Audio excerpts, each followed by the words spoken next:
Welcome everyone, I'm David Bell. A question on most people's minds these days is, how can we live well? What simple practical steps can we take to change ourselves for the better?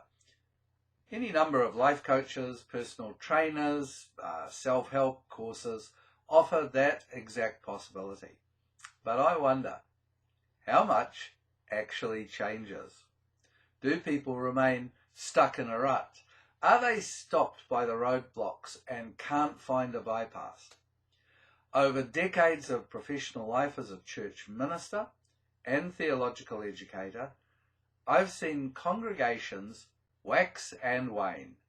Church members grapple with challenging circumstances, face success and failure, embrace life and turn their faces towards death.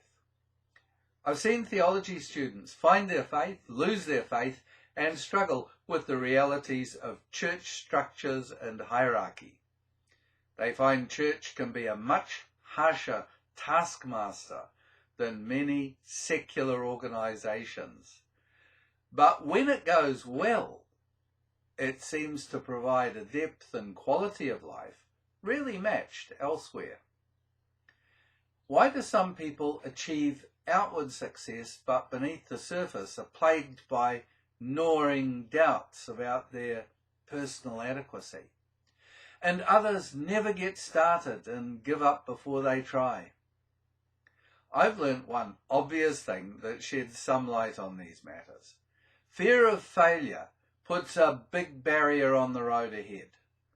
So much potential, so much creativity, so much cheerful enthusiasm is lost to the family, the sports club, the church, the schools, because we are afraid of what others think.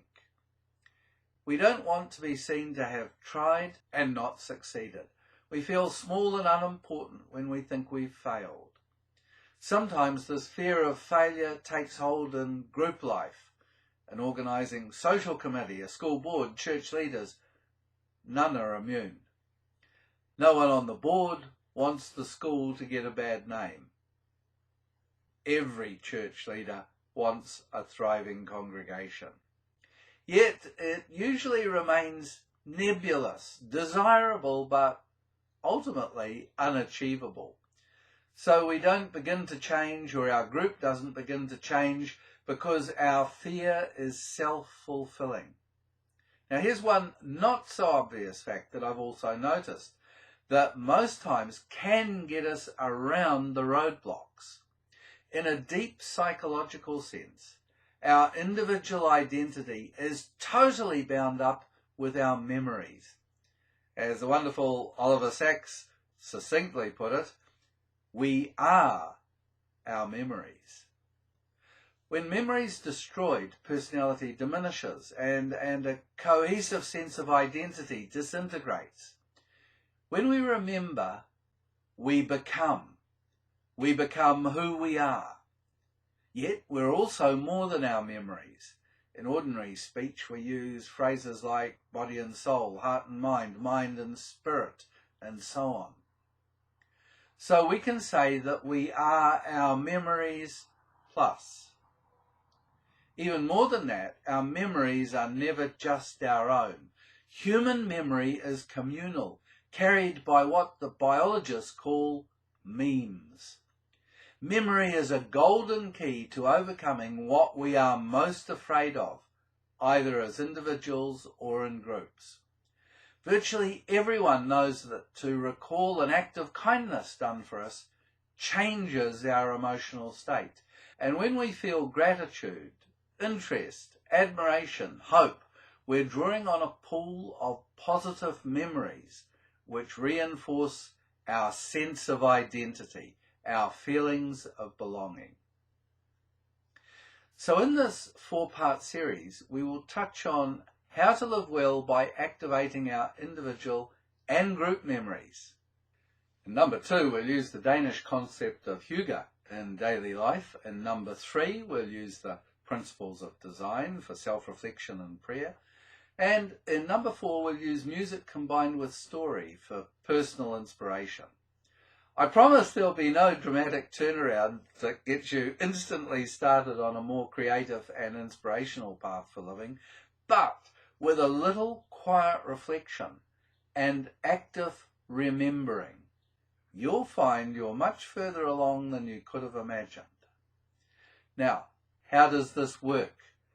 Well, memory itself is a recreation of things past, but it also nurtures insight into both the present and the future. To borrow St. Augustine's phrase from the 4th century, memory is a window in the walls of time. This contains a profound clue about how cultural memory works. What might we see when we look through these windows in the walls of time?